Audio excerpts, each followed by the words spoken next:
Good evening and welcome to a regular meeting of the Oak Harbor City Council. It is the evening of August 20th. It is 6 p.m. I'd like to call this meeting to order and invite you to stand for an invocation tonight led by Pastor Kevin Scott of the Oak Harbor Seventh-day Adventist Church. And I will follow that by leading the Pledge of Allegiance. Pastor Scott. Dear Heavenly Father, I just want to thank you, Lord, for being our creator, our sustainer, our provider in everything we need, Lord. Father, we thank you that you provide for us physically, mentally, and spiritually, Lord, and you promise, Lord, to provide wisdom when we need it. Father, I pray for your Holy Spirit power in this room tonight and give us the counsel, the wisdom that they need in making the decisions that are on the table today. And Father, we thank you that you hear and answer our prayers, and we pray this in Jesus' name. Amen. Thank you, Pastor Scott. Please join me in the pledge. I pledge allegiance to the flag of the United States of America and to the republic for which it stands, one nation, under God, indivisible, with liberty and justice for all.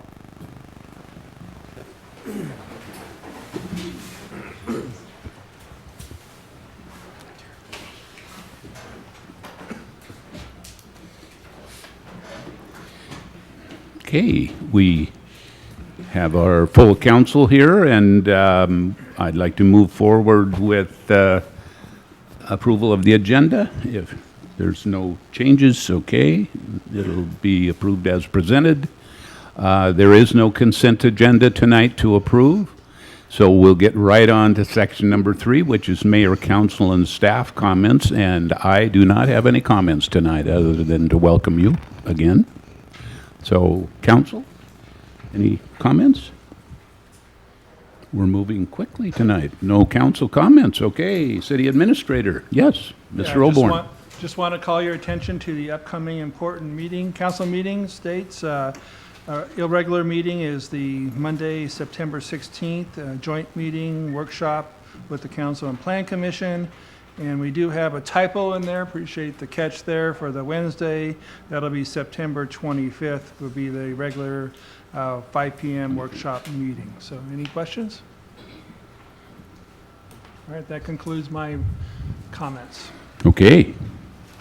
So this evening, we have no hearings, ordinances, or contracts. We have another item for consideration. And I think this evening, I'll turn it over to our city attorney, Nikki Esparza, to speak about this closed record review.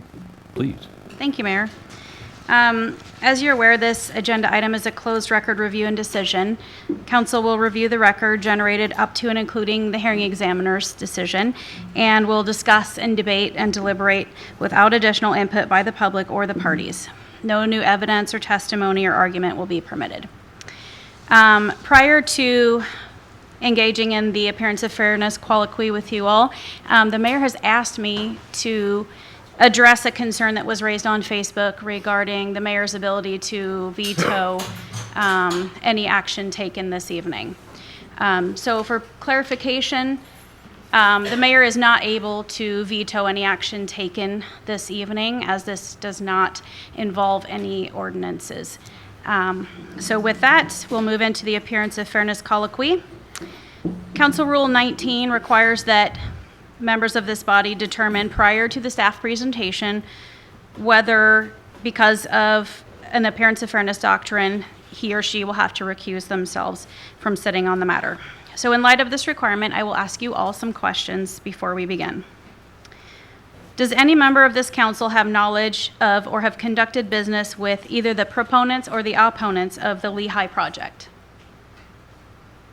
Seeing none? Does any member of this council either have a pecuniary or non-pecuniary interest in the outcome of this proceeding? Seeing none? Does any member of this council know whether or not their employer has a financial interest in the property or area which will be impacted by the decision in this proceeding? Seeing none? Does any member of this council live or own property within 300 feet of the area which will be impacted by the decision in this proceeding? Seeing none. Does any member of this council have any special knowledge about the substance of the merits of this proceeding which would or could cause the council member to prejudge the outcome of this proceeding? Seeing none. Is there any member of this council who believes that he or she cannot sit and hear this matter fairly and impartially, both as to the respected positions of the proponents and the opponents in this proceeding? Seeing none. Has any council member had ex parte contacts concerning this matter? Mr. Servatius? So the only one that I think that would stand out besides casual comments that people would say something was Commissioner Helen Price Johnson. Actually, all the commissioners asked to sit down with me, but the only one that actually ended up meeting with was Helen Price Johnson.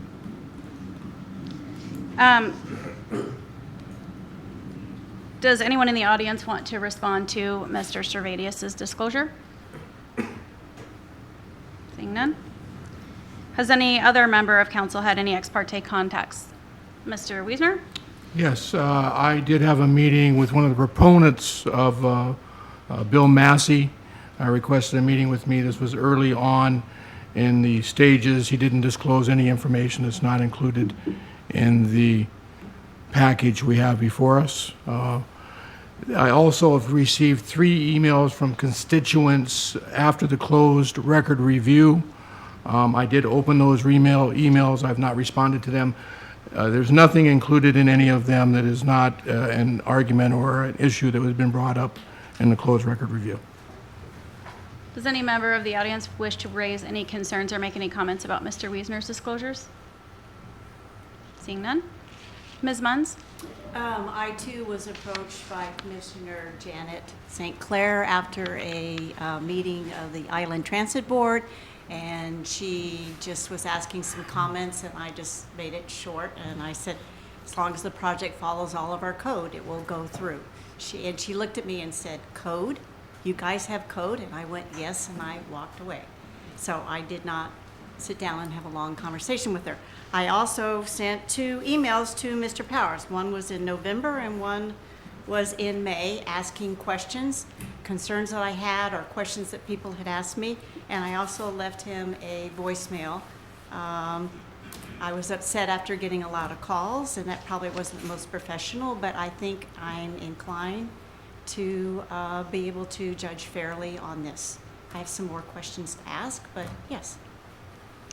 Does any member of the audience wish to comment on or ask questions of Ms. Munns? Seeing none. Have it. Mr. Allenberg. Thank you. I had a number of members of the public, both pro and con, approach me, and each time I informed that this was going to be a quasi-judicial hearing. It has to go before the hearing examiner, and I have no comment to add to that. And some of those people are in this audience right now. So there was nothing discussed in terms of my side of it. And I can hear and vote on this impartially. Does any member of the audience wish to comment on Mr. Allenberg's disclosures? Seeing none. So this question, has any council member, are there any members of the audience who, because of the appearance of fairness doctrine, wish to disqualify any member of the council from hearing this matter? If so, please state the council member and the reasons why you believe that that council member should be disqualified. Is there any member of the public? Yes, my name is Jeff Mack. Hey, Jeff, could Could you, you step up to the mic? My way over there.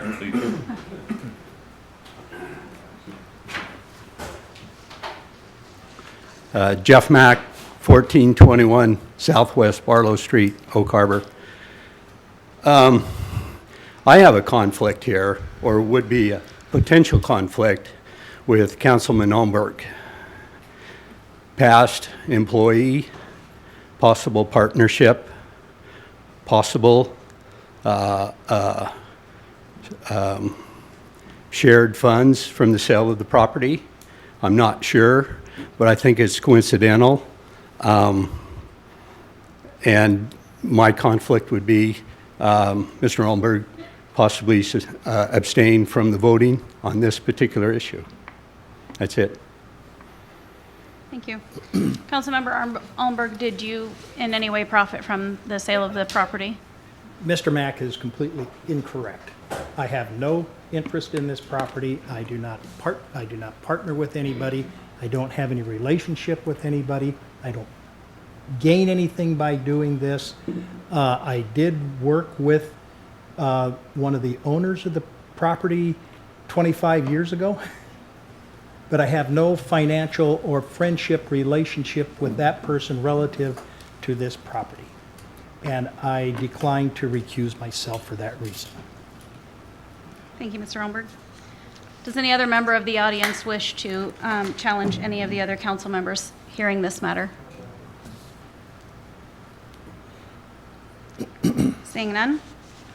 At this point, I will turn it over to Mr. Powers for the staff presentation.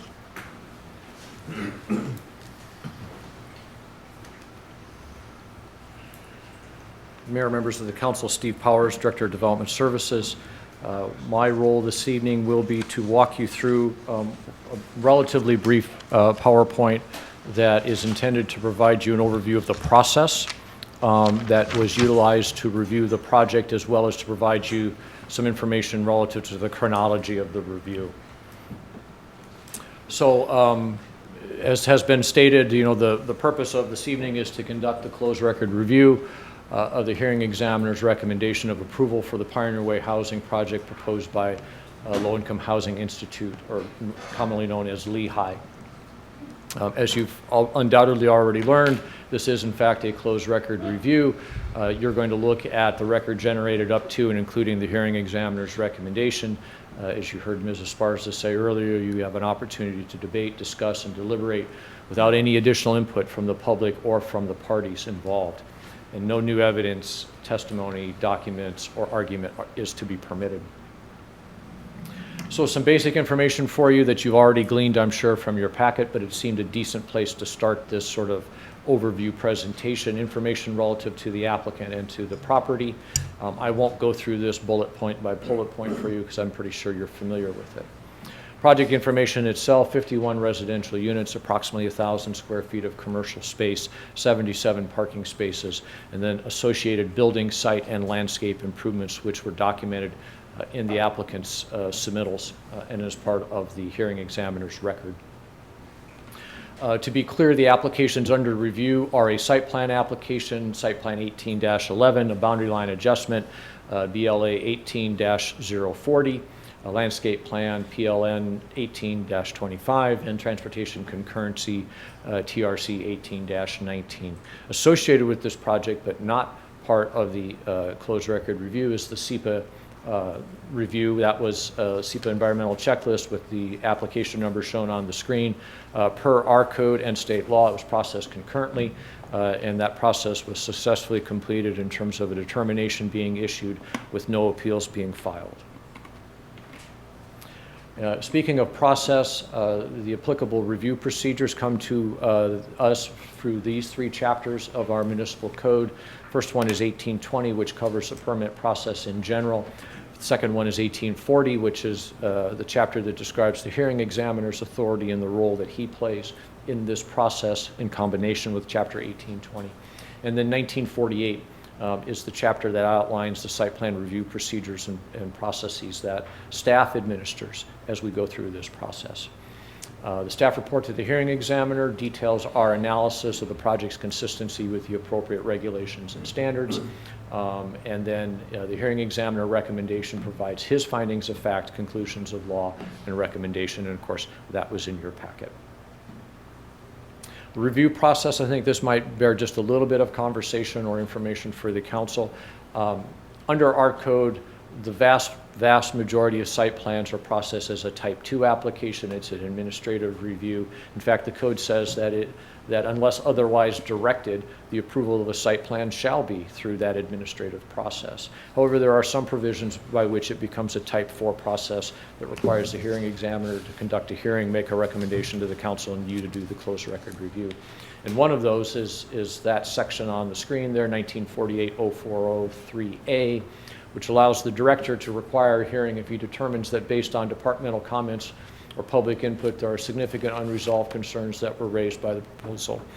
As you saw from the materials in your packet, we did reach that conclusion towards the tail end of last year, and then accordingly informed the applicant that we were moving it from a Type 2 process to a Type 4 process. Again, those reasons were detailed both in the staff report as well as in other documented materials. I thought the chronology of the application may be somewhat helpful just to set the stage. The application was submitted on mid-October of last year. It was deemed to be technically complete October 25th. That date has significance to us because that's when we start having to keep track of the time that we're using to process the application. Actually, I'm sorry, let me correct that. It was deemed technically complete on that date. November 3rd is the notice of application, and that's when we start our review clock. And that's also when the public comment period began. Public comment period closed November 19th. As we all know, we did receive comments. December 4th, the city determined that a public hearing was required. December 5th, we met with the applicant, provided review comments on their first submittal. The applicant then returned with a revised submittal on March 7th of this year. Fast forward to May 10th, and then on May 21st, we provided review comments to the applicant on their revised submittal. We noticed the public hearing on May 30th, both posting it, mailing it to property owners within 300 feet. The hearing notice was published in the newspaper the following day on June 1st. On June 18th, the hearing examiner conducted the open record public hearing. On the 25th of that month, we received the hearing examiner's recommendation. That takes us to this evening on August 20th, where the council will conduct your closed record review. And so the last slide that I have for you is your recommended action, which is for you to conduct the closed record review and accept the hearing examiner's recommendation for approval of the Low-Income Housing Institute's proposed Pioneer Way housing project. I'm joined this evening by Rid Lindenberg, our associate planner. And between the two of us, we will endeavor to help the council with their questions. Thank you. Thank you, Mr. Powers. So we'll begin up here at the dais, and I will entertain any questions or input at this time, Mr. Almberg. You know, since Mr. Mack did challenge me, I think I would like to go first on this, if you don't mind, Mayor. Councilor Almberg. Thank you. I prepared my own statement on this, and I've read all of the documents that are provided to us, and I'm inclined to vote in the affirmative supporting the hearing examiner's recommendation for the following reason. In the hearing examiner's decision, conclusions of law, paragraphs 1, 2, and 3, and his recommendation, the hearing examiner concurs with the staff report and recommends that the City Council grant approval with conditions for the Lehigh project. It is the rule of law which makes our ordinances and codes meaningful and enforceable and provide predictability and a level playing field for an applicant, and without that, we will succumb to chaos in our planning department and our planning process. Though no evidence may be introduced in this closed hearing, if any council member has been or is able to disclose any inconsistency or contradictory information in the staff report and hearing examiner's report, I have an open mind. I would like to hear that information. Otherwise, I will vote in the affirmative.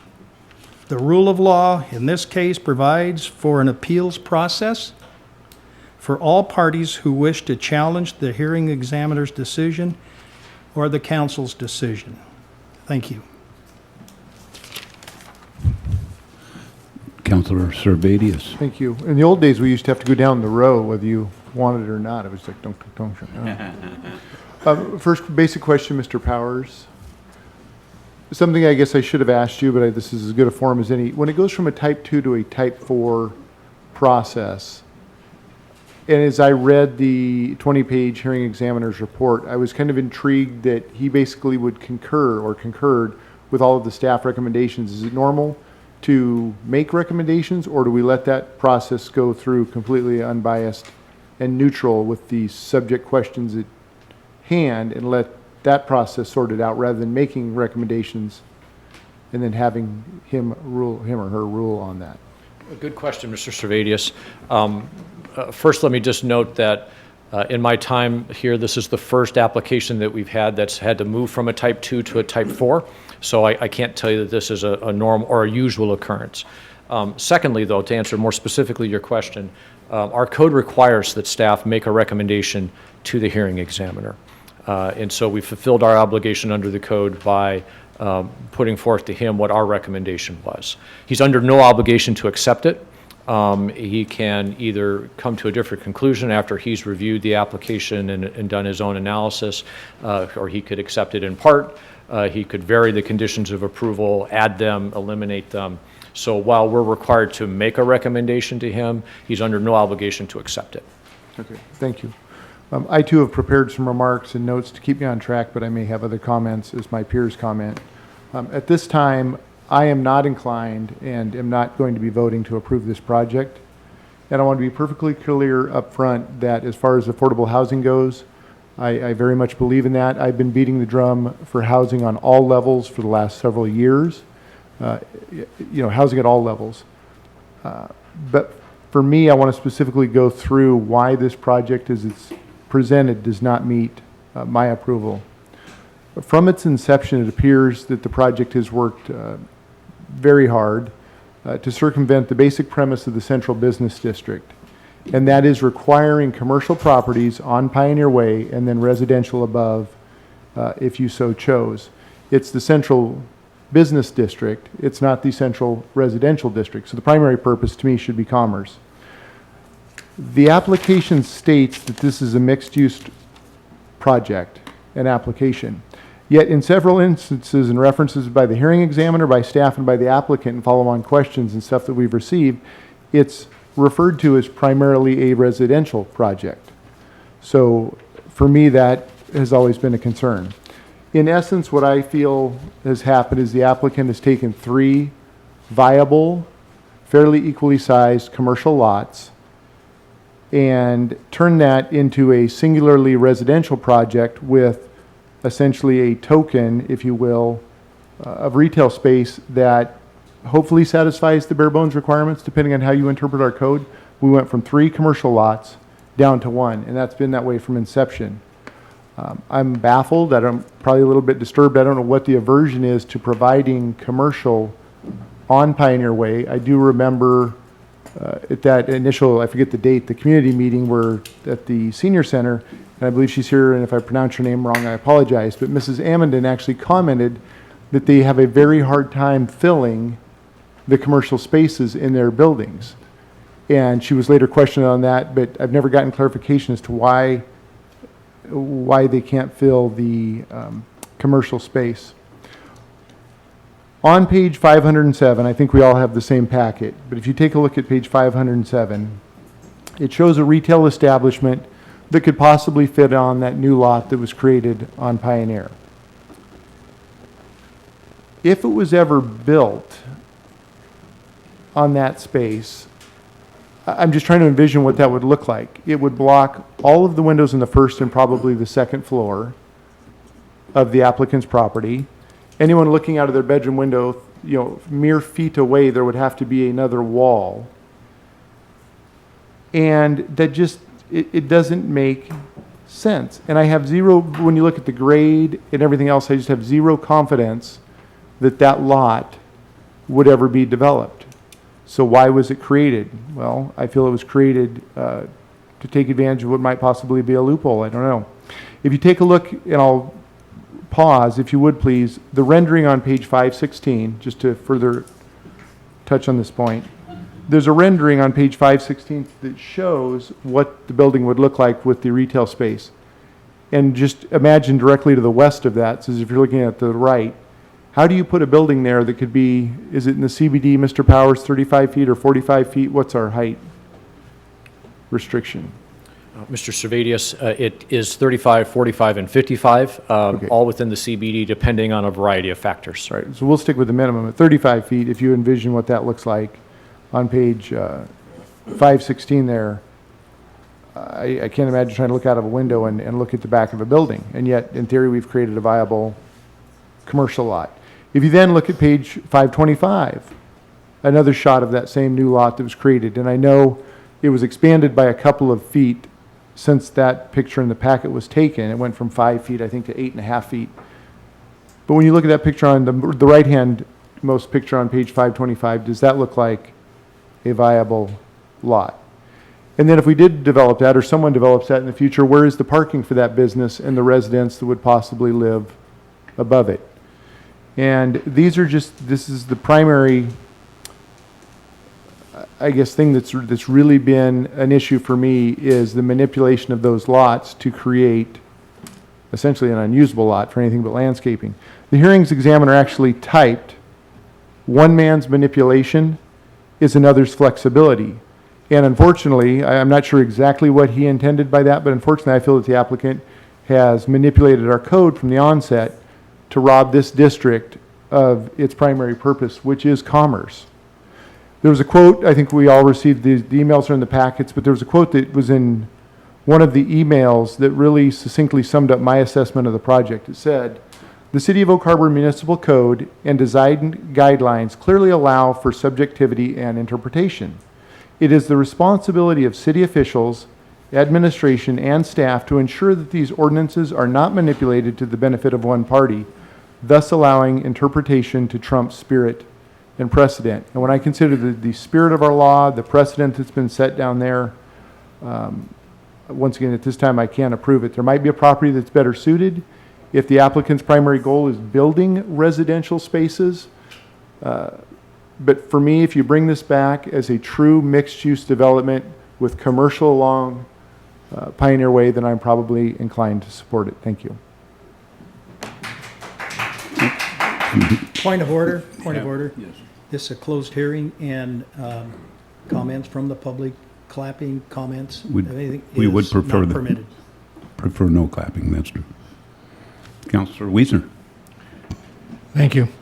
Well, I haven't prepared any comments because I have a whole lot of questions, but I did want to, I guess, comment on a few of Councillor Servadius's comments and the fact that the reality is if the code is written in such a way where the interpretation can be very broad, it tells us obviously that maybe we have a problem with our code. So I do want to just kind of get that out there. But the reality is the fact that these folks were able to figure out a way within the code which has no minimum building size requirement. They found a way within the code which has, you know, I mean, that's how they can create this 8-foot wide building supposedly. And we have a code that doesn't define that if a property abuts upon our main street, that the building must be constructed on the main street. This is a language that I've seen in many other towns.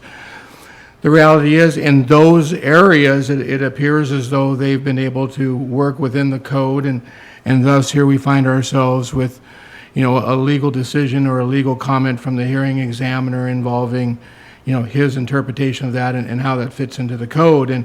And I would agree from all practical senses, it doesn't make practical sense that a building could be built in that space, and it doesn't make practical sense that people would look out the building at a blank wall.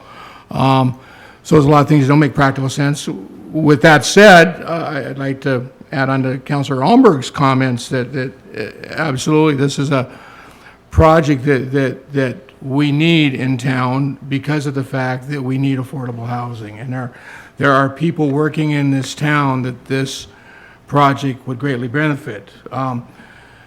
residential and downtown corridors do make for vibrant downtowns. I mean, it's been proven elsewhere.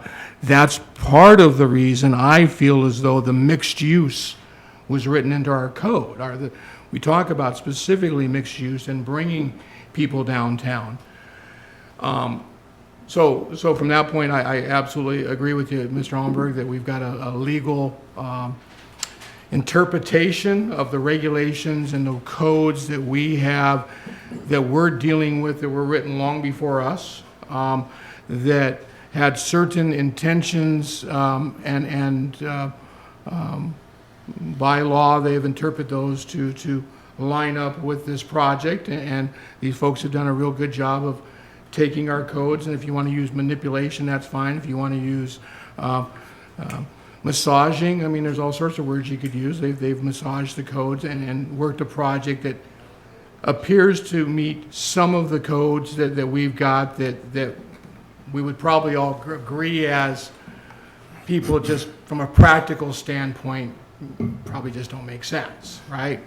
But with that said, the issues I have and the questions I guess I have that I want to get onto involves the mixed use portion of it. Mr. Powers, if you could help me out here.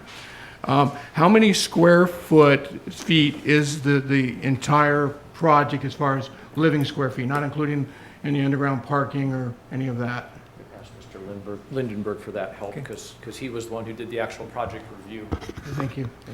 Thank you. Ray Lindenberg, Associate Planner. I'm going to have to look that up real quick, so if you want to continue with your comments, I will take a look. So the code, and again, we go back to the code, and the code is what it is, and the code is what guides us here, and obviously, we have a tough decision ahead of us, right? And we have to, obviously, we're all going to have a different interpretation of this code too, but we have to understand this code in order to interpret it, and we have to interpret it in a fair fashion. And one of the things I'm catching on to is the character of the traditional center of social, cultural, and retail activity.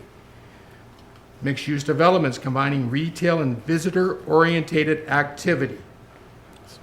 You know, this is what our central business district zone code says. This is what the Central Business District Code was designed around, to create the character of the traditional center of social, cultural, and retail activity. Mixed-use developments combining retail and visitor-oriented activity on the ground floor with office, retail, and residential uses above. So we could go back and say, well, this possibly could be someday, maybe possibly in the future, just that sort of a development if somebody decides to build in the strip of land that is left.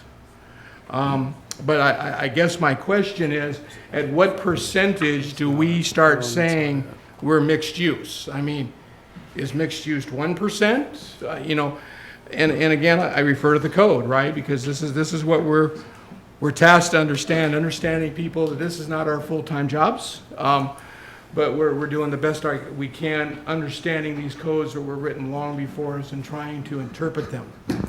So, Mr. Wiesner, I can answer your question about the mixed, is there a percentage? And the code is silent on Correct. that. And There is no prescribed percentage of retail to residential, or retail to office, or retail to any other non-retail. There's not a percentage there. Thank you, Ms. Bowers. I do understand that, and I was actually going to read for the audience the actual excerpt for the code so that they understand my question. And again, these are questions because I want to make sure I understand this, obviously, before figuring out what my decision is here. Mixed use is defined as office, commercial, institutional, and residential are combined in a single building or on a single site in an integrated development project with significant functional interrelationships and coherent physical design. And the Oak Harbor Municipal Code, you are absolutely correct, Mr. Powers, does not state a specific ratio or total square footage of use to qualify as a mixed-use building. And again, I want to make sure everybody understands that this is stuff I've been reading and trying to learn and understand. So with that understood, I guess we go back to the significant functional interrelationship between office, commercial, institutional and residential. And my question is, how many square feet do we have total in the? Mr. Lindenberg is looking through the Oh, he plethora says- of pages, yes. So- Although, if I may, Mr. Wiesner, I wonder if perhaps the project architect may have that number more at the top of his brain in terms of, if the council would allow the project, or do you have the answer? I believe I have the answer. All right. The proposed structure I have here is 39,936 gross square feet. So we have 40,000, just because it's easier for math, thank you. 40,000 square feet of space overall, with 1,000 of it being commercial. And again, understanding there is no minimum requirement, but I just have to look back at the other Central Business District Code. It says the character, traditional, social, cultural, retail activity, mixed-use developments containing retail and visitor-oriented activities. You know, I'm having a problems with that ratio, and can maybe, here's my question, ultimately, Mr. Powers. Can you relay to me staff's overall thinking on how the two of those codes interrelate to the percentage of commercial space we have versus residential space in this project? How does it maintain the character of traditional of a center, social, cultural, retail activity, and combined retail and visitor-oriented activities?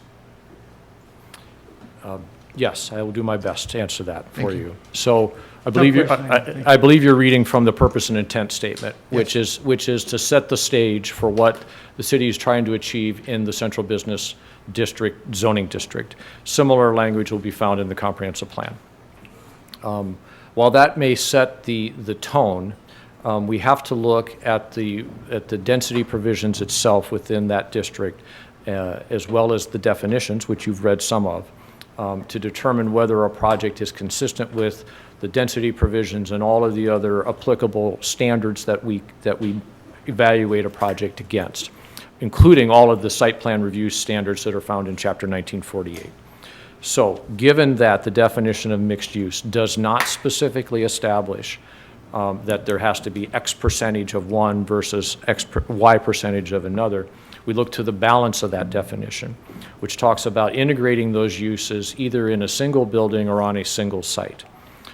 Initially, the project didn't quite meet that, and our initial comments, review comments to the applicant, pointed out some of the areas that we thought needed to be strengthened in order to be consistent with the code.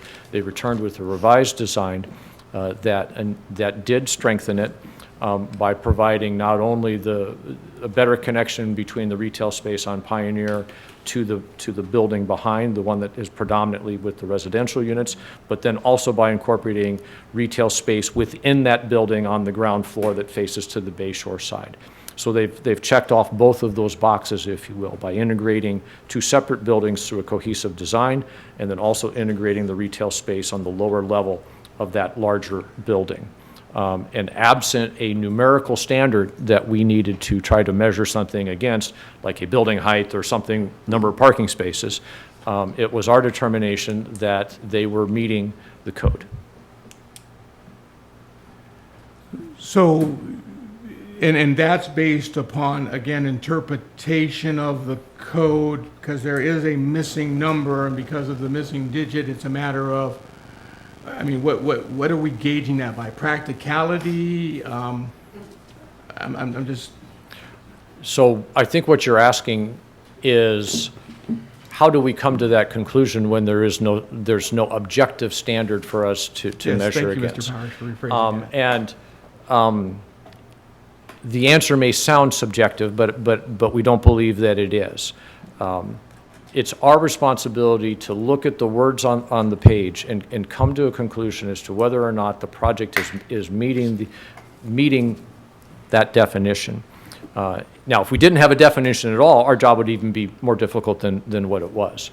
But when we look at all of the criteria that we have to review a project against, when we looked at that definition of mixed use and said, we don't have this particular ratio that everybody was interested in, they are functionally meeting the intent of the code by integrating those two spaces. And again, the design needed to be strengthened upon the original one that we saw. And then it was further integrated by providing that space below. Since we don't have a number to measure against, we lack the ability to say that's not enough retail space to meet the definition of mixed use, because that's an absent part of what we have in our code. So they met the definition, therefore it's a mixed use project. Okay. Again, obviously, you can see the challenge we're dealing with is, some codes that have left us with too many areas where we're kind of unclear, and now we find ourselves wondering whether or not this is the right fit. Now, understanding with that said, I'm going to continue my comments. Thank you, Mr. Powers, and then pass this on to the rest of the staff. I am absolutely 100% behind figuring out a way to make this work. Now, what I realize, of course, is we're to the point, and Mrs. Sparza, this may be where you can jump in. So again, help me make sure that I understand this and everybody else understands this. We're to a point in this project where everything to make it work has been done. So it either works or it doesn't work based upon the decision in front of the council tonight. We either decide to accept the project the way it's presented to us, or we decide to not accept the project the way it's presented to us. There's nothing in the middle. Is that correct? That is correct. The job the council has this evening is to either accept the hearing examiner's recommendation or to deny the application. And if the council accepted it, we still have a series of conditions within the permit moving forward. This is I guess this may get Mr. Powers back up. I may have lied to you. This is at the point of this is going to be an approved site plan, and then the conditions of the site plan, which are several involving landscaping and lots of steps to move forward with this project, they still all apply based upon our decision tonight if we decide to move forward with the project as presented. Correct. This would be just one of the permit approvals, and of course it was the 4 permits that I had shown for the council on the screen. But from a practical perspective, Mr. Wiesner, yes, you're talking about the site plan approval. It has a series of conditions that are associated with it. That is just one of the steps in terms of the permits required for this project. Okay, thank you.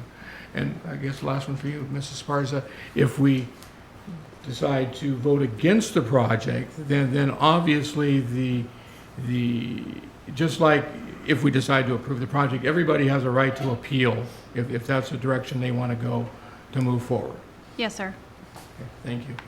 I guess my final comments before I pass this on to everybody else. First off, of course, I want to retain the right to jump in with some more comments later on if something comes up. Again, I didn't prepare any statements tonight because I came seeking information to figure this all out, and certainly would like to hear what the rest of the council thinks.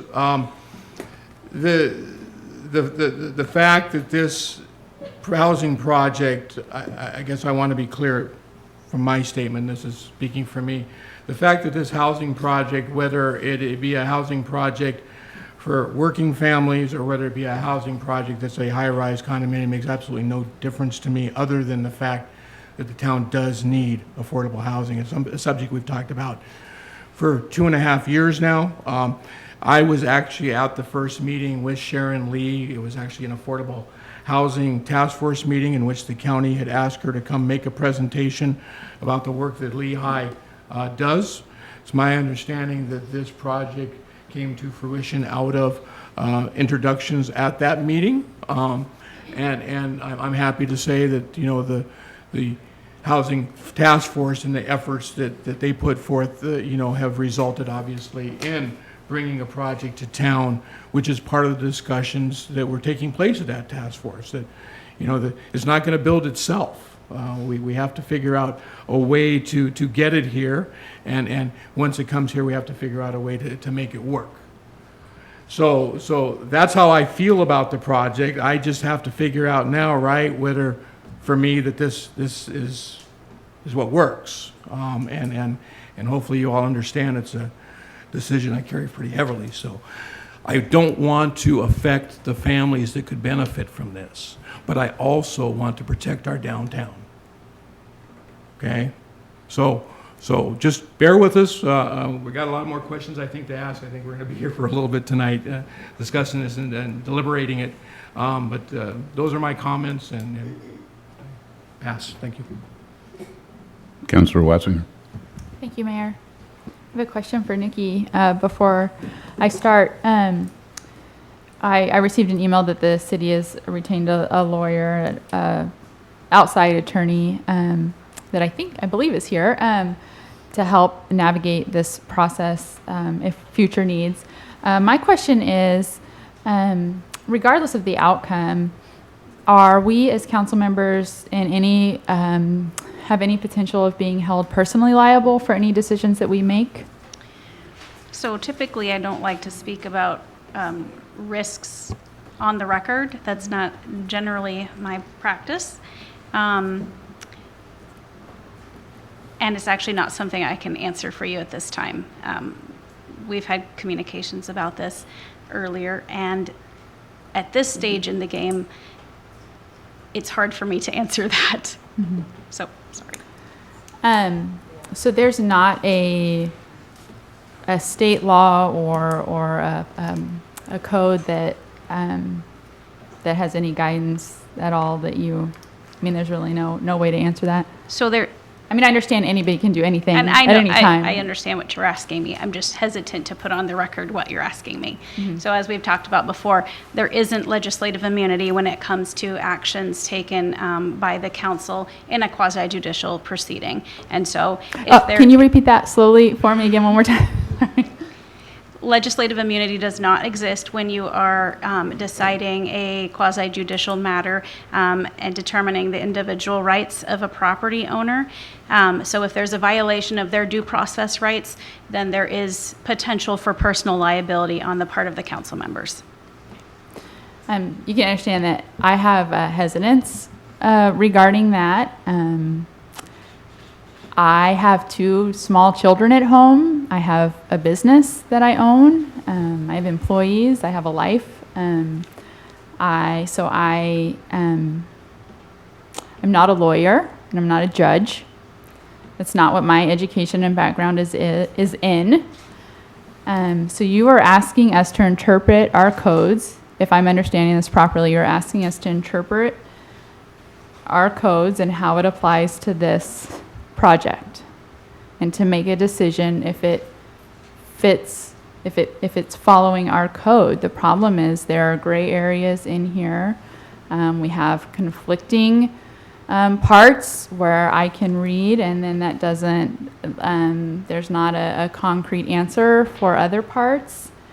I just want to say right now that I am not comfortable with making this decision. Not comfortable in that I could have a liability, a personal liability if it comes to. It's not something in my life that I'm prepared to handle or deal with. So I'm going to leave it at that for now.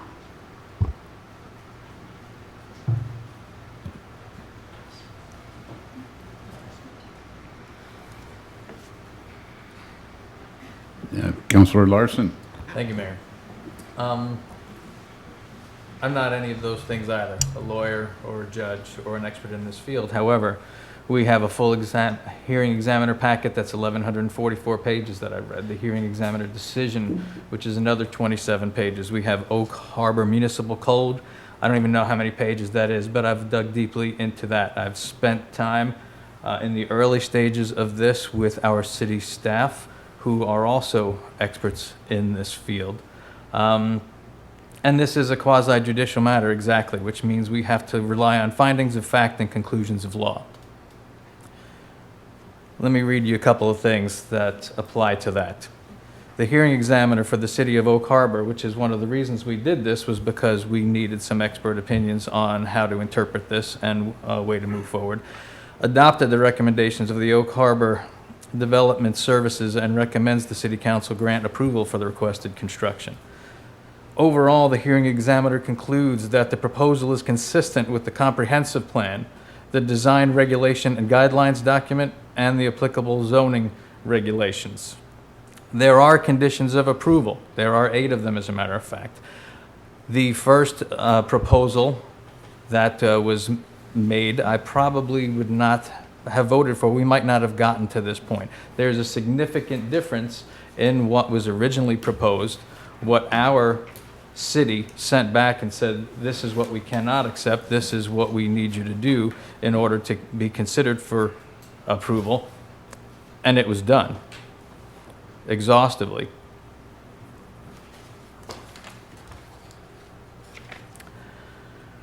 The comprehensive plan. The proposed project meets the goals and policies of the city's comprehensive plan, and this is out of the hearing examiner's report. Goal 1 of the land use element, promote healthy mix of uses. And again, when we talk about mix of uses, there is no prescribed percentage or number. As long as it's a mixed use, it is a mixed use. Legally, that is the definition. At this point, we have to make our decision based on the legality of the facts that are in front of us. Goal 4 of the land use element, promote a diverse and affordable housing stock. Goal 1 of the housing element, ensure the adequate opportunities exist for low and moderate income families to obtain affordable housing. And there are others. I was initially quoting from the full hearing packet. This is on page 13 of the hearing examiner decision. The density provisions of the CBD state there are no limitations for the minimum lot area width or depth. That is directly out of Oak Harbor Municipal Code. So as we're looking at buildable or non-buildable land, we are not anywhere. We have no definition of what a buildable lot is, minimum height, width, etc. So that was one of the significant arguments that was made initially. I get it. There may not ever be a building on that lot, but by law, we're not required that there is a building on that lot for the BLA. Everything that we've seen, everything that our experts have told us, our legal department, legal counsel outside of the city, our city development leadership has brought us to this point. And the question before us today is, do the findings of fact and do the conclusions of law support moving forward with this project? And as I see them, as the experts have helped me to see them, they do.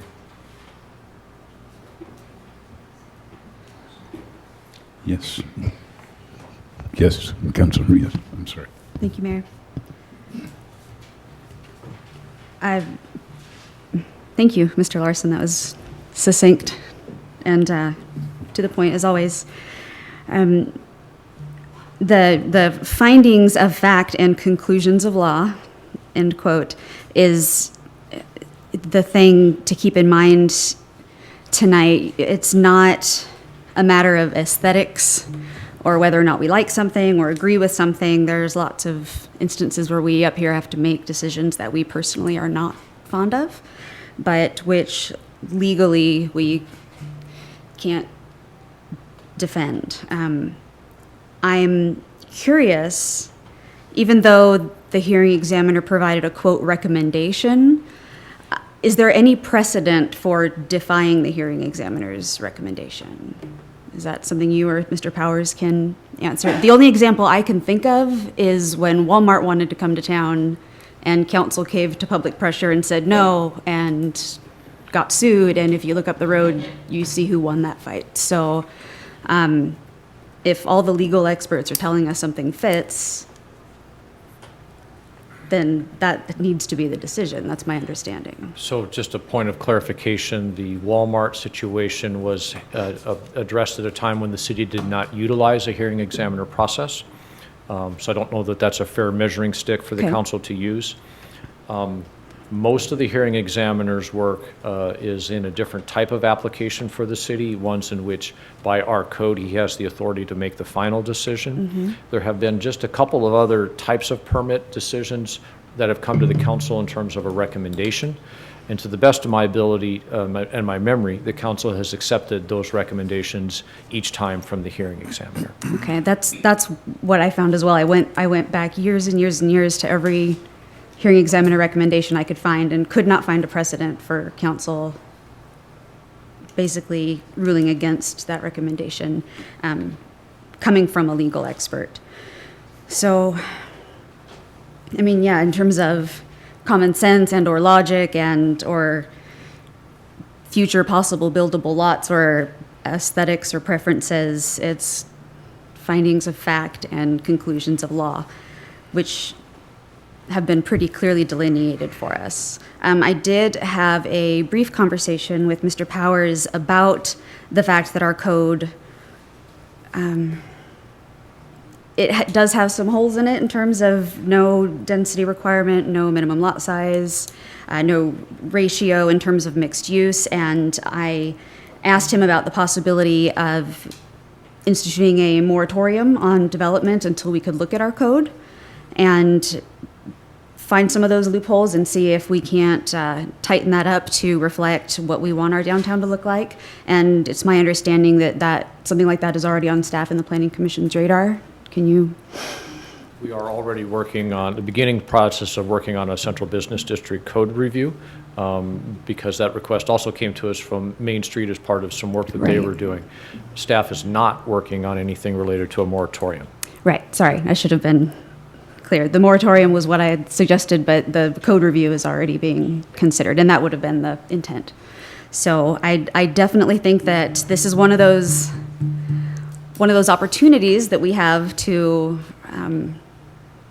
see where we can do better and tighten things up and really look at the intent of the code in the downtown and what we want our city to look like today, tomorrow, 60 years from now. So that's great for the future, but in the meantime, today, we have this recommendation to consider, and you know, I think that the decision is pretty clear in terms of the ruling of law or the conclusions of law and the findings of fact. So while I certainly have my concerns, and I don't necessarily disagree with anything any of my peers have said, I don't see that I frankly have a choice but to approve this. That's all I have. Yes, go ahead, Mayor Pro Tem. Thank you, Councilor There was Eisen. someone in the audience that is using their phone to tape, and Tim is our videographer, and he will make sure this is on YouTube. But I have been a victim, and other people have at times, where someone tapes your conversation and then they twist it and delete and they skew it. And this makes me uncomfortable, and I'm sorry if they feel they have the right to, but I also have the right to not feel uncomfortable and then find out on Facebook, my friends, I only do it a little bit to catch up on nieces and nephews, has skewered whatever comments I have made or other people have made that were not true. So I'm sorry, this makes me very uncomfortable, and I appreciate if you'd put it down. It's actually a live broadcast, so I can't skew it. It's just what you're saying right now. Well, he also does live broadcasts, so it's something that's already done, but I don't have that assurance. I just have your phone and you're doing this, and I'm sorry, it makes me uncomfortable. And I don't, if it's being done through the city, I don't understand why it's being duplicated, but that's my comment. I have some questions. Okay, go ahead. The kind of brass tacks, Mr. Powers, or Mr.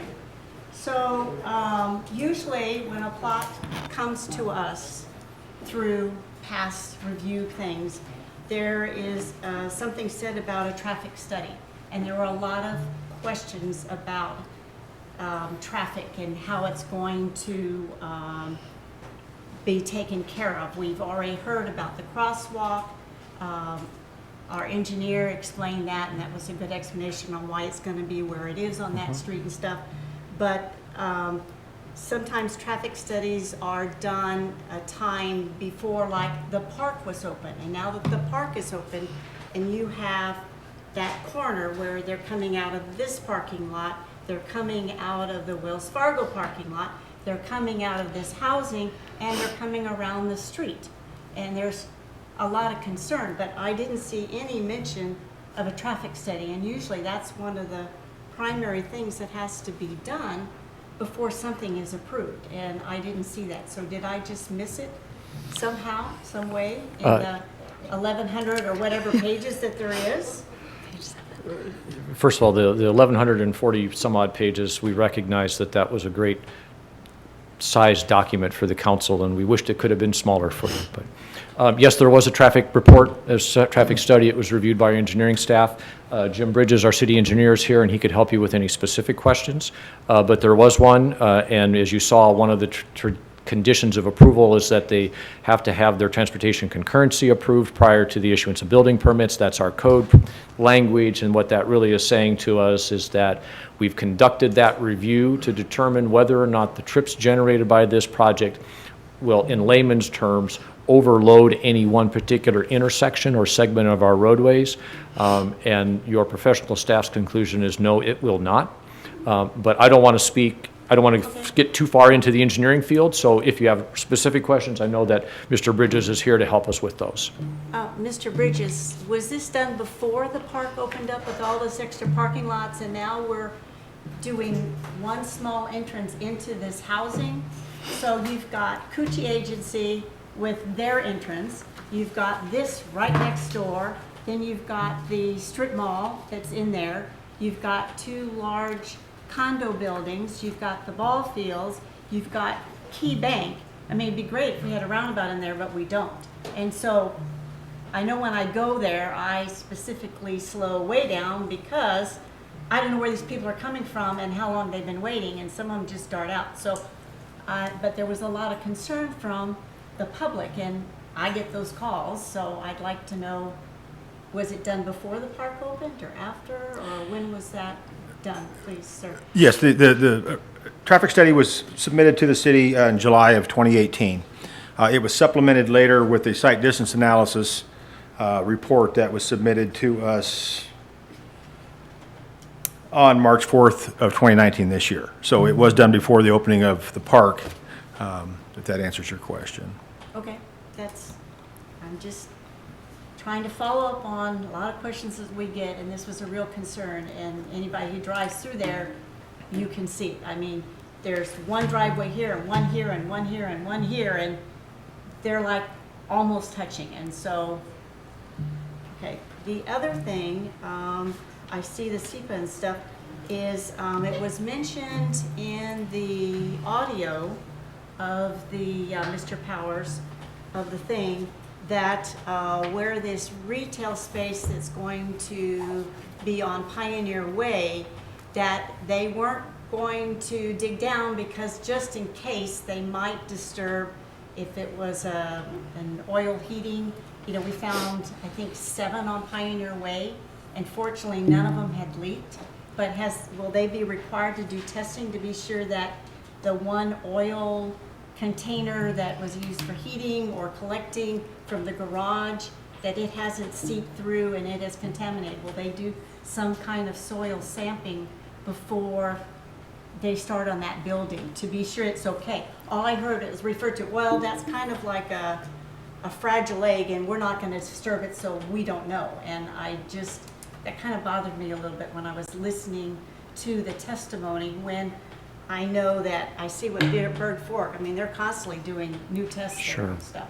So this was also garage. When we did Beeksma Park, we had to be sure that was cleaned up before so the new owner is responsible to make sure stuff like that is done, but yet it seemed to, in the auditory, and I kept listening over to it, it was just kind of glossed over. So if you could shed some light, I'd appreciate it. Sure. Good question, Ms. Munns. Yes, if they were to discover a tank during part of their site work and excavation, they would necessarily have to remove it and remediate that situation if they found that the tank had ever leaked. I would also suspect, and I would ask the applicant to address if it's accurate, that their funding may also require them to do Phase 1 and Phase 2 environmental studies to determine whether or not they have any of those kinds of issues on site. So if you'd permit, I think maybe the applicant could speak to that for you. That would be great. Thank you very much. Good evening, Robin Amadon. I will answer your question. In fact, we are planning to remove all 6 underground storage tanks that are present attendant to the prior use as a gas station. There are several soil reports, and while the soil reports indicate that there is no leakage, as a matter of course, we are removing them in any event, and the protocol requires that we do soil testing around the tanks when they're pulled. Although the initial phase 2 soil investigation showed no contamination, you can still discover overfill or leaks, and the soil itself is dug out, it's tested to determine the profile of that soil, and it is carted off-site and disposed of at a facility that is designated capable of receiving that contaminated dirt. So in fact, that upper bench where the current gas station is located will be fully remediated. I appreciate how the topic might have been a little bit confused.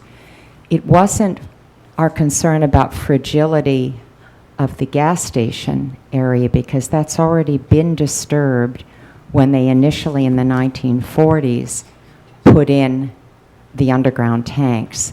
The more fragile area is the area that hasn't been disturbed along Pioneer Way. So we are probably going over and above and beyond, frankly, what a market rate developer would do if they were purely concerned about keeping their site development costs minimal. Point of order, Mayor. This is a closed hearing, and legal, do we have a testimony? You answered the question. Yes. And now we're going into testimony from the public. Could you respond to that, please? So it was understood that that staff may need assistance from Lehigh in clarifying certain parts of the record. If the need arose, it was understood that Lehigh was going to be able to assist development services in answering those questions, but on the record only, if there was a point in the record that needed clarification. And she met that criteria.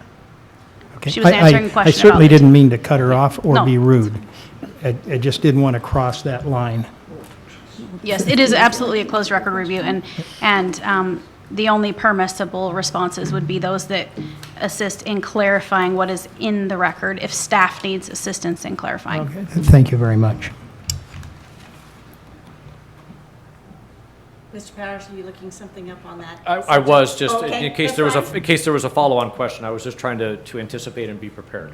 It's on a different subject. Okay, but well then that's wasted I'm effort. satisfied with the tanks. I just wanted, we're supposed to be stewards of the environment stuff, and I just didn't recall, and I listened twice, and it's like, they just sort of gloss over this, and I was just a little bit concerned, but they are right on it, and so that is great. The geotech that they had a certain way that they wanted to use an auger system with the pilings, so as to not have to dig down like we did to shore up and to be sure that it's not going to topple over if there's a tremor or things like that. And then they're putting, not cement, but something shooting down into that. But I know that just through projects, I mean, even if we're putting in a sprinkler head, we have to have a archaeologist there, because we have found that even in 5 and 6 inches, you can have discovery of mitten or a piece of a bone or whatever. And I just didn't know it seemed like they had a plan, but it was kind of a way that they wouldn't have to dig down, so they probably wouldn't go into that stuff, but yet we know that in 5 or 6 inches, you can find it also. So I was just a little concerned with the auger sound good system to hold up the building, and it's gonna not fall over if there's a good sized trimmer, and so they're gonna put it on top and it doesn't have to go way down like we had to do for our building. Sure. So a couple of ways for me to help counsel with that question, or Ms. Munns with that question. First of all, any footing system that they propose will obviously have to meet the applicable building codes. Our building officials and his staff are responsible for making sure they meet the appropriate codes. And I won't speak to those because I'm not an expert in that area. The applicant's SEPA checklist did in fact include their archaeological investigation report that was prepared and attached. It was dated March 6, 2018. They also included a copy of their DAP report, archaeological resource report. And to the best of my recollection, they did not find any cultural resources in the test pits that they did. Because they are within the area that we know to be archaeologically sensitive, the city's standard protocol is for them to sign a copy of the inadvertent discovery protocol, which essentially says if you discover something during the course of construction, you stop, and then these are the steps that you do. I don't remember for sure, but I believe they may have also informed me that they intend to have a monitor on site during all of the earth disturbing activities. So I think they've done the necessary pre-work, and they've positioned themselves to do the work that's necessary during construction. Okay. The other question is, when they were saying who they are providing housing for, and one of them was handicap accessibility, but I haven't seen anywhere there's an elevator in the building. I mean, it's more than one floor. And the other thing is that from the retail space, the way I'm looking at it, you go outside of it, there's no entry from their building into this. They're two separate buildings. They may have share part of a roof or an overhang, but they're separate buildings. So it's, you know, there was a single site, single building with mixed use, but it's like one building here and then they've got a housing building here, but you go on the outside to get to the staircase to enter into the residential area. But they were listing people that could be there, but I didn't see that there's an elevator for handicap accessibility. There is in fact one provided, Okay. yes. Okay. And part of the site plan review process has already been accomplished, which is the accessible routes of travel, because that's the other responsibility that we have one of the responsibilities we have in terms of ADA. And then furthermore, their building plans will also be reviewed for all the appropriate provisions for those units which have to be made that can be for folks who need those accessibility assistance. I'm So, well aware of all yeah. that stuff Yeah. that you have to change in a house. Yeah, yes. Been there, done that. So just a comment, actually Mr. Allenberg and I were both on the Planning Commission when we were trying to add flexibility to our code in the central business district. And the flexibility was that as long as you have retail or visitor orientation, you know, something for visitors or whatever, gallery or whatever it is, you're allowed to have housing above that. And the intent was that housing wouldn't take over our Main Street. But this kind of appears that it's doing it. And but I was on Planning Commission and I remember the intent of that, and we thought that was well written. But now I'm finding out 12 years later, or let's see, more than that, because I was on Planning Commission, had a break, and then I ran for office, that that's not true. I mean, we have such a small downtown, and we're supposed to make it viable because that's our taxes. That's how we get the roads paved that aren't being paved. Or, you know, that's how we pay for things into our general fund, and we're taking out a chunk by just having, yes, we do not have ratios, but when you think of mixed use, you're thinking more than a 4% to your housing. That is like a little bitty mixed use. I mean, yes, you still get the star because you did it, but you know, in most people's minds, this is not logical, that it should have some more retail in it, and that was the intent when we were on Planning Commission trying to provide, because we didn't have that flexibility.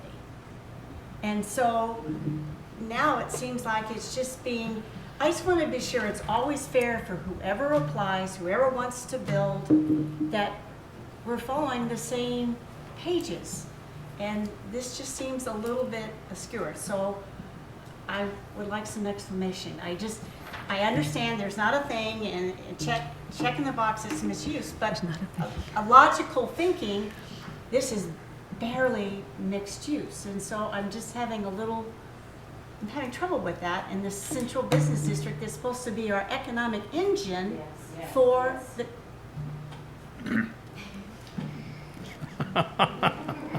for the town. I don't mean to be rude, but I can't.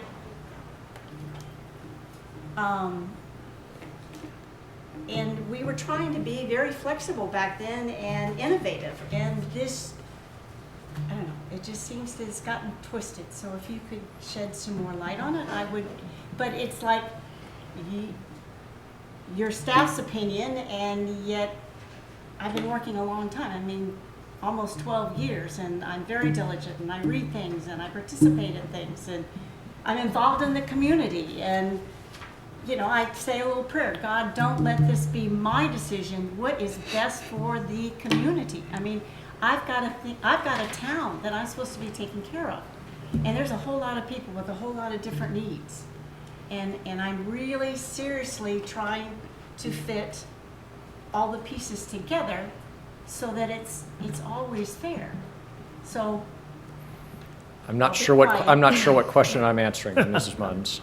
You can ramble on, and I will accept it because I rambled on. So I think I heard a couple of things in there. Let me try to distill that if I could. You're concerned about staff treating applicants fairly from one property to the next. I can unequivocally state that that is our primary goal, is to treat applicants fairly.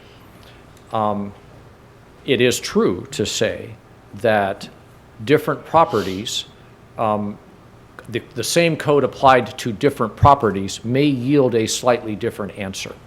So I think you get one answer in one set of circumstances, you might get a slightly different answer in another set of circumstances. That does not mean that staff is being arbitrary or capricious. It means that what we are doing is working in that set of physical circumstances and applying the code and interpreting the code, which is our daily job. It would be lovely if the code told us exactly what to do every single time, very, very specifically. That's not realistic for us. So our job, to a very large degree, is to interpret the code. Point number one, we treat everybody fairly, and we try really hard to make sure that we apply those similar rules in a similar fashion across a range of properties. I think your second point was whether or not the project which is before the council this evening is meeting the vision that you recall from your time on the Planning Commission. Yes, in essence. The flexibility clause that say, oh, well, it doesn't have to just be retail. We're allowing that they can have office space above or some housing. And in fact, you know, you take your property, and I remember, you know, you figure out the height by going from here to here and here to here, and in the middle you figure out, okay, that's where the height's going to be from, not from this side or this slope or this one. I mean, we were really trying to make it fair so that, you know, someone didn't get a property like that, and we're saying the height has to go from here. We were trying to be sure that there was a rational way to figure out where that 35 feet or 45 or 55 feet went to. And part of it was also giving flexibility that you could have something else above your retail space. And that's our engine. And so I think my answer to that portion of your questioning is that the Central Business District Code as we know it today came into place roughly around 2000. 2001, we were fiddling with it just a touch. Since that time, to the best of my recollection, there have been exactly 3 brand new buildings proposed in the area that has Central Business District zoning that got as far as project approvals. One is Fraser's Restaurant. The other project that got approved but that was never built was what was known as the Fred Fleming mixed-use project on the large vacant piece between Pioneer and Bayshore. And the third is the project that we're discussing this evening. All of the rest of the activity in the downtown over my 20 years with the city has been in remodeling or potentially expanding some of the existing buildings. And so if you're wondering, how does our vision match up with the product that we're seeing, I would submit to you that we are in the infancy of understanding what our codes actually produce, because we have not seen that building activity in the downtown for brand new structures in which all of these codes would come into application.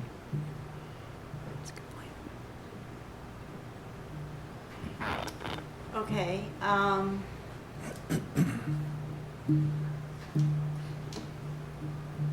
a hotel is easy to understand because those people aren't there long. You know, they're in and they're out, and they need enough. I can remember that we ended up vetoing a boutique hotel because they were missing one parking spot, and it would have been grand to have, and that was a long time ago.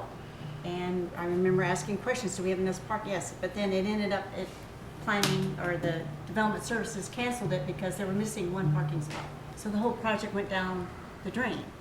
But when you make the code that it's supposed to be retail to, and have windows, you know, so people go, oh, wow, look, that looks like a good sandwich, or look at what they're selling in there, or, you know, the idea was to get people walking downtown.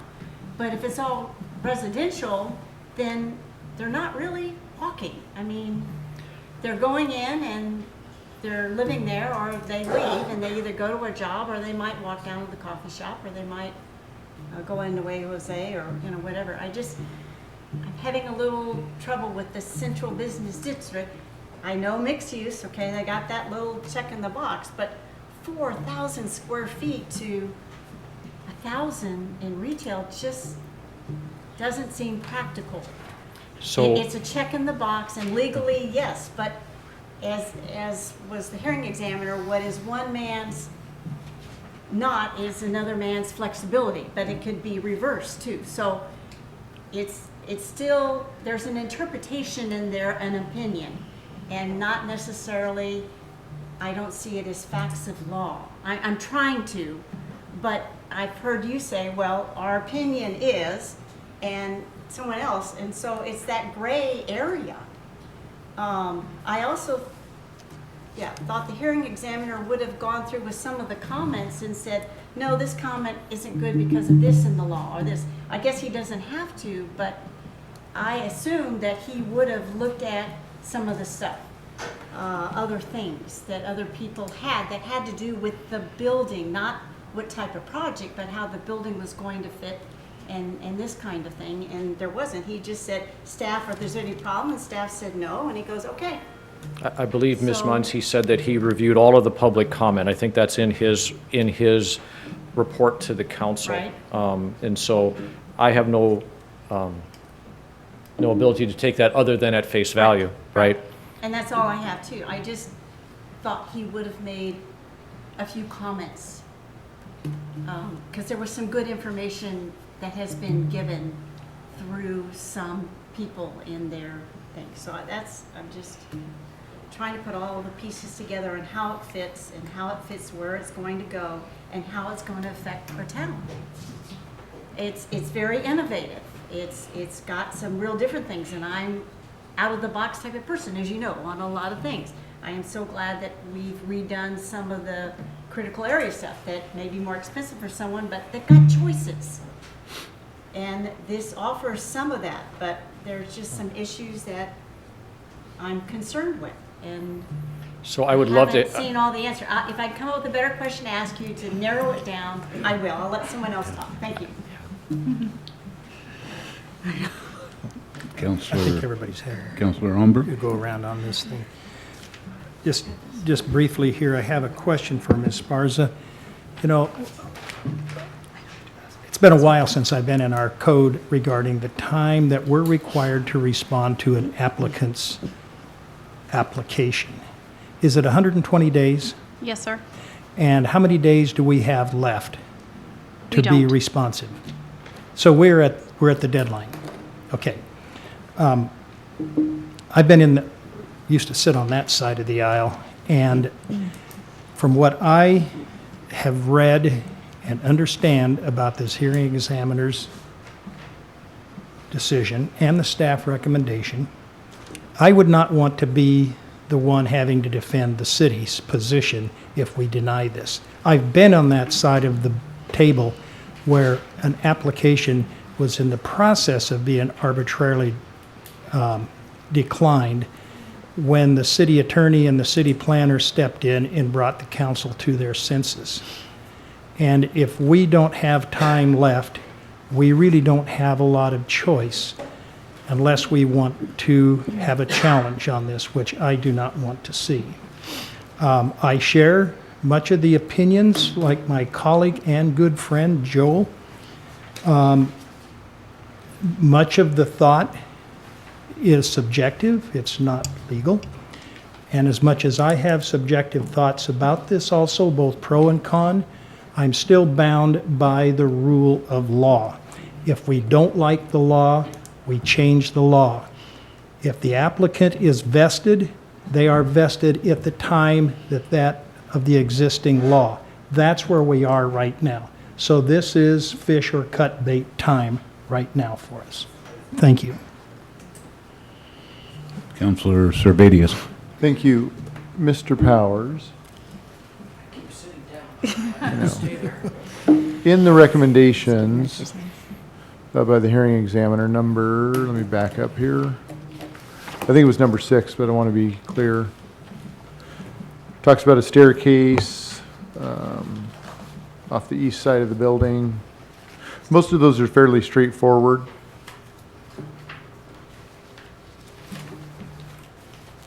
So number 6 says, with the provision of the commercial space on the south side of the building, the pedestrian access and staircase on the east side of the property, as shown on the plans dated May 28, 2019, is an integral portion of the design and is required.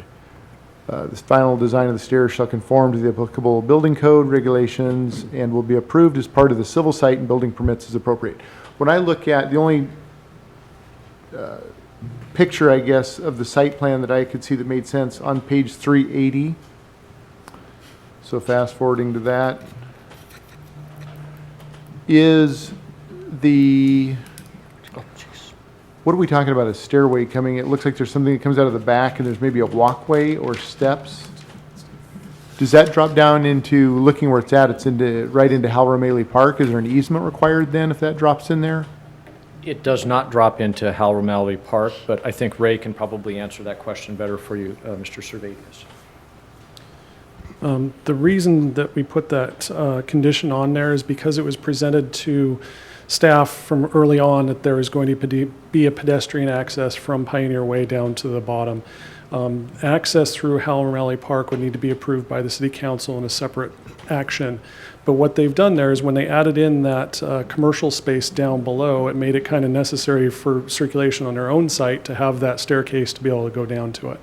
And so the staircase was designed in a kind of artistic manner on the architectural plans. It looks very nice as far as it have landscaping and kind of landings and things like that. The requirement or the condition of approval in there was to make sure that there was a staircase to allow that access to go through there. If there is access through the park at a later date, that's a possibility. And we wanted to have that option in there because of just pedestrian connectivity between Pioneer Way and the ball fields and the park and all that, to allow for pedestrian access just for the general public as well as for the site itself. Okay, thank you. I guess I'll just end with this. You know, this is not easy. And we talk about findings of fact, the law, legal findings. I agree with Ms. Munns. I wish there's so much in here when you read the different comments that were supplied for or against. It would be nice if there was a question and answer for each of those. I mean, there were some proposed by attorneys, planners, architects. There's a lot of comments in there.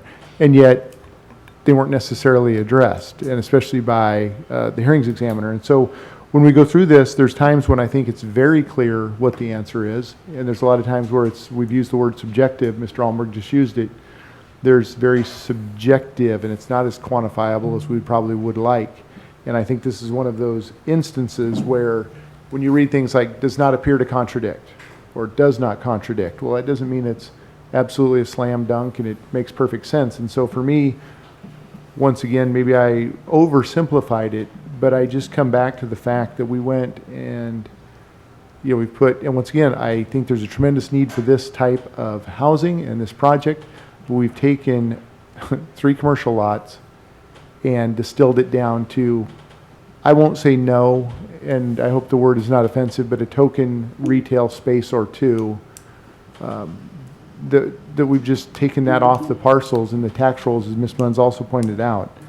And so for me, it doesn't, it doesn't change my vote. I still can't support it just in the most simplistic reasoning of, I understand there's the hearing examiner and the legal threats and all that, but if this job was easy, everyone would be doing it. Actually, maybe if we were in our right minds, none of us would be doing it. But it's not an easy job. It's not an easy job, and these are the tough decisions that we have to sometimes make. And so I am trying to make what I believe is truly the best interest long-term for that district, for our city. And I know that entire area has worked very hard to build up their commerce, the historic nature of that district as well. Having spent a little bit of time on the Main Street Board, I know that they worked very hard to work on the historic nature of that. And once again, if we would put commercial, I just don't understand the aversion from the get-go to put retail space beneath that project. Is it the location? Is it what is it? The residents? I don't know. Why is there this aversion to commercial or retail space in this project? It's just, I can't get over it. So once again, I can't support it as it sits before us. Thank you. Councillor Wassinger? The way that I'm reading the purpose and intent section of our Central Business District Code, we've already been through that it's intended to preserve and enhance the unique harbor location of the city's heritage with the character of the traditional center of social, cultural, and retail activity. We've talked about the mixed use. It also states that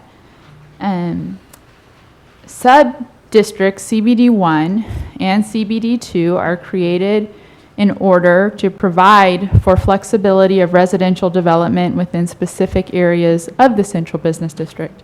I want to be clear that this is not a CBD1 or a CBD2 location.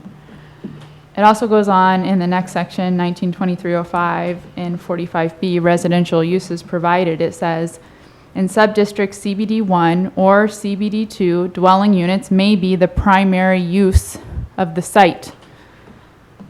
I interpret this code to say that in CBD1 or CBD2, a primary use of residential is allowed. It can be on the site. It says it twice. Those are the areas that were created in the CBD to have dwelling units as the primary use, not in the CBD district. And again, the practical side of me is saying that 1,000 square feet out of 40,000 is not primary. It does not make, that makes of a primary residential use. That is common sense to me. That is the way that I interpret the code. It's the first 2 sections of our Central Business District Code. I understand there are other codes and other parts of our municipal code, but those are the first 2 sections. That is the way that I interpret this, and that is why I'm not going to support this. Thank you.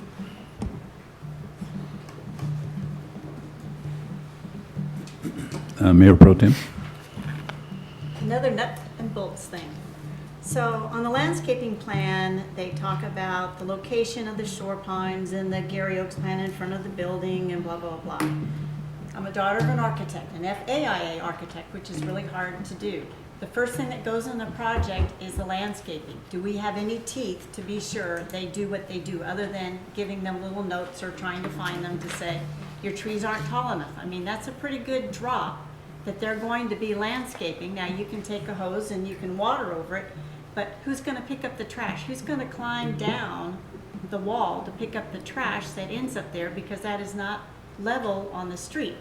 The diagrams make it look like the landscape is like right up there, but the trees are going to be planted down. That's about a 25-foot that goes to about a 2 feet for the linear thing. And the Dairy Oaks are on a different side, but when you can't get to it, to me, it just looks like a hole. I mean, now you can get to it, but I still see the trash that people just drop there. And this is supposed to be our downtown, and So, Ms. Munns, Okay. our landscaping code requires a maintenance bond. A 3-year maintenance bond shall be required to ensure landscaping completion and a minimum plant survival of 80% at the end of 3 years. Type of the bond shall be approved by the city, must be submitted on forms supplied by the city of Oak Harbor. Needs to be posted with development services prior to the issuance of building permit, shall be in the amount of 150% of the landscape maintenance bid amount submitted and approved by the city. Bid amount must include labor and materials. So what does that mean in plain English? They are required to provide a 3-year maintenance bond, which basically guarantees that they will be taking care of that landscaping during that period of time. Should they fail to do that, the city can call the bond and do that work ourselves. That's, I think, big piece number 1 for you. Big piece number 2, the amount of the bond isn't just some number that's pulled out of the air. They actually have to provide, any applicant has to provide us a quote from a landscape firm that says how much it will actually cost to maintain that. And then we require the bond to be in 150% of the amount that the contractor tells us it will cost to maintain it.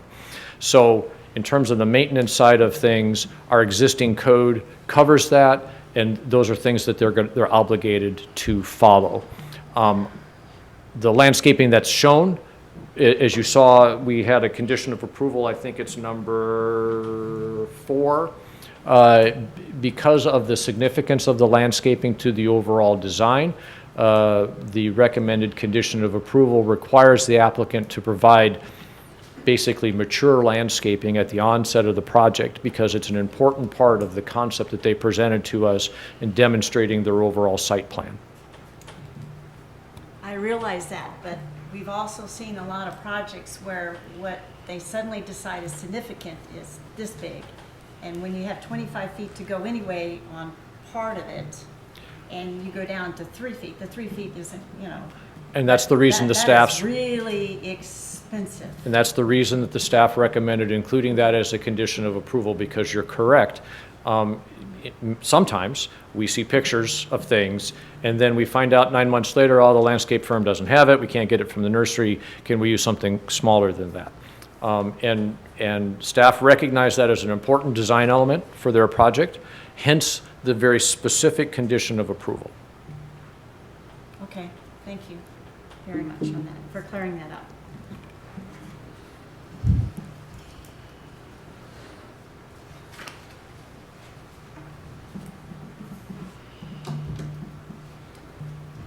Tough decision. Yes. May I make one other comment, please? Is she finished? Anyone else? Are you finished? Oh. Anyone else first?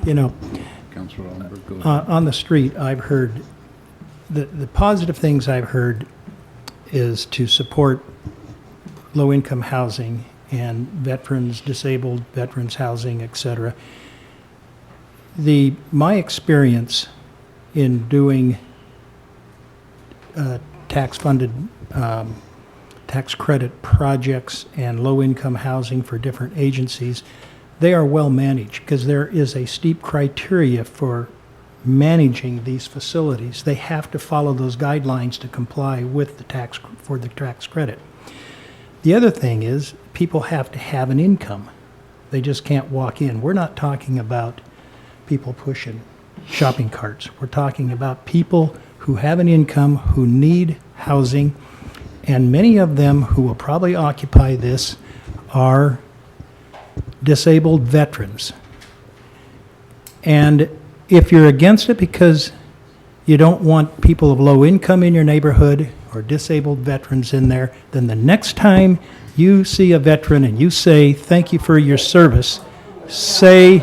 Oh, no, come on. Please say to that veteran, thank you for your service, but not in my neighborhood. That's really what it means. Counselor? No. Anyone else, counsel?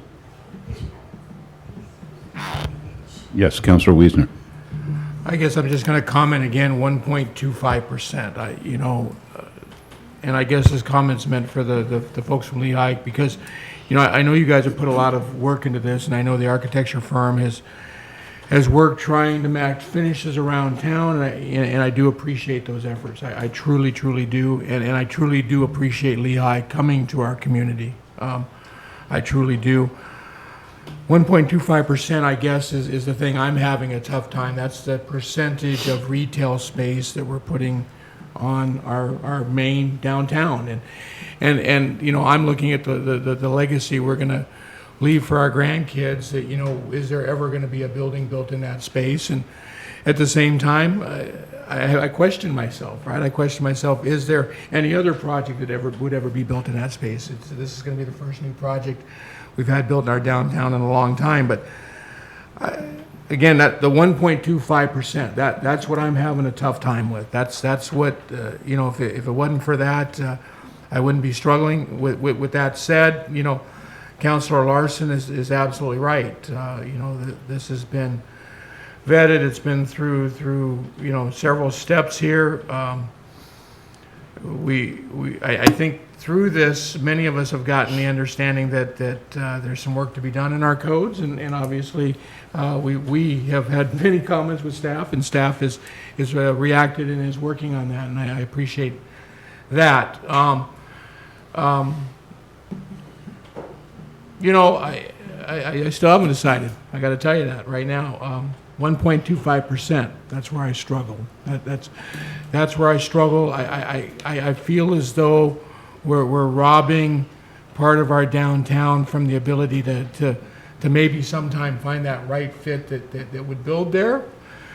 But at the same time, I understand that it's not necessarily about me, right? It's about the community. It's about understanding what our job is here. That sometimes is tough. Our job is to support the codes and regulations that are written and make adjustments to those when needed, when we feel as though we need to better the community.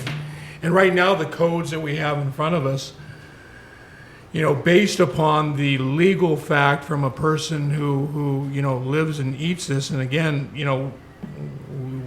I can guarantee you we've all read this 1,200 pages, and I know I've read it probably a half a dozen times.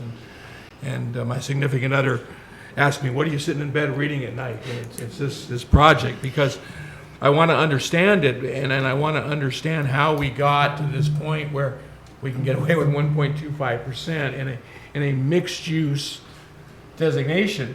And the reality is, it's probably beyond me from understanding without making this my life for the next 20 years, right? That's why we rely upon our staff to interpret those codes, and then from there, in this case, we send it even that step further to a hearing examiner to look at that interpretation also. So I guess I just want to say to Lehigh, thank you for coming here. Thank you for working with our staff and trying to make a project that looks appealing. I mean, certainly the drawings look great, but I just want you guys to understand that's my struggle. 1.25% in an area that was designed for mixed use, when we have areas within a block of it that were designed for primary residential construction. And I guess to the audience, I want to say that you get that I'm struggling with this, and the reality is there are certain things that we have to understand are within our control, and certain things that we aren't, and that this isn't about necessarily how I feel. I'm trying to separate that from my ultimate decision, which is going to be what I hope to be the right decision for the community. So hopefully everybody understands that. Thank you. Councilor Heisen. Thank you, Mayor. Just going to read from the packet, the definition section of Oak Harbor Municipal Code mixed use is defined as office, commercial, institutional, and residential are combined in a single building or on a single site, et cetera, et cetera. We've gone over that. It does not state a specific ratio or total square footage of uses to qualify as mixed use.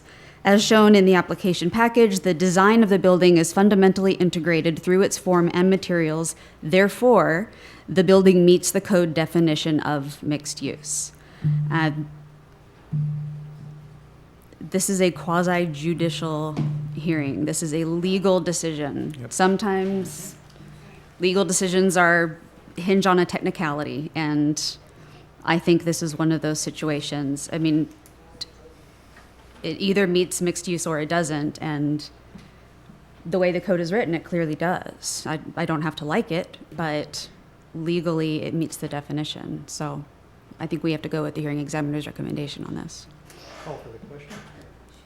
So it sounds like we've called for the question, and I would assume that that would be somebody should make a motion to accept the hearing as staff recommends, and a motion and a second to do that, and then they vote.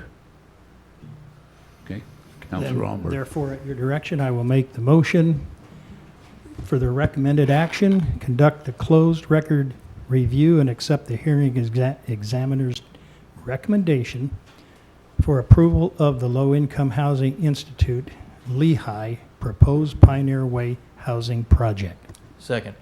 So, we've got a motion and a second that reads like the recommended action. I'm not going to read it again. Any other input or questions? All in favor, I'd like you to raise your hand. Please say aye and raise your hand. Aye. Okay. All opposed? Aye. So it passes 4-3. Okay.